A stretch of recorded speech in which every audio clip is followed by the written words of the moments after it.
আজ প্রায় অনেক দিন পর আমি এত সকালে ঘুম থেকে উঠেছি। আর ঘুম থেকে উঠে কিন্তু সঙ্গে সঙ্গে বাইরে বেরিয়ে দেখি যে গতকাল রাতে বৃষ্টি হয়েছে। আর এখানে কিন্তু রাস্তায় কিন্তু প্রায় জল জমে আছে। তো এরপরে কিন্তু আমি বসে গেছি রেডি হতে। তো রেডি হয়ে আমি এখানে বেরিয়ে পড়েছি। আর বাইরের ওয়েদারটা বেশ ঠান্ডা ঠান্ডা ছিল।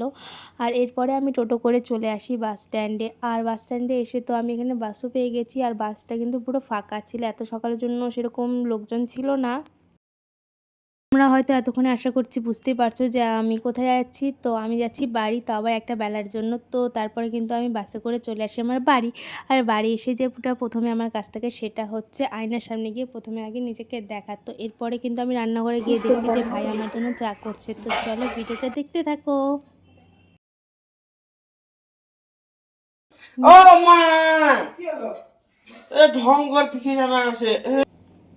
আর এরপরে কিন্তু মা লাঞ্চে আমাকে খাবার দিয়ে দিয়েছিল, চিকেন আর ভাত, যেটা আমি খেয়ে নিই। আর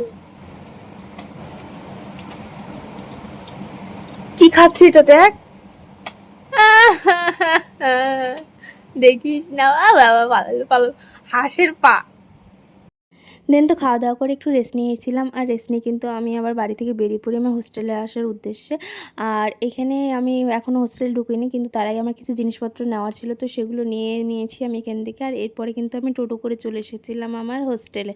তো হোস্টেলে এসে ফার্স্টে যেটা কাজ থাকে সেটা থাকে এই ঘরটাকে একটু পরিষ্কার করা, তো সেটাই করছিলাম। আর এখানে দেখছিলাম যে আরেকটু হলে ঝাড়ুটা প্রায় আমার সমানই হয়ে যেত। আর এরপরে কিন্তু বাড়ি থেকে যে তালের বড়াটা এনেছিলাম সেটা আমি খেয়ে নিচ্ছিলাম। আর এরপরে তো সেরকম কিছু করার ছিল না, ডিনার করে নিয়েছিলাম। তো চলো ভিডিওটা এইটুকুই, কেমন লাগলো না লাগলো অবশ্যই কমেন্ট করে বলো। চলো বাই, টাটা।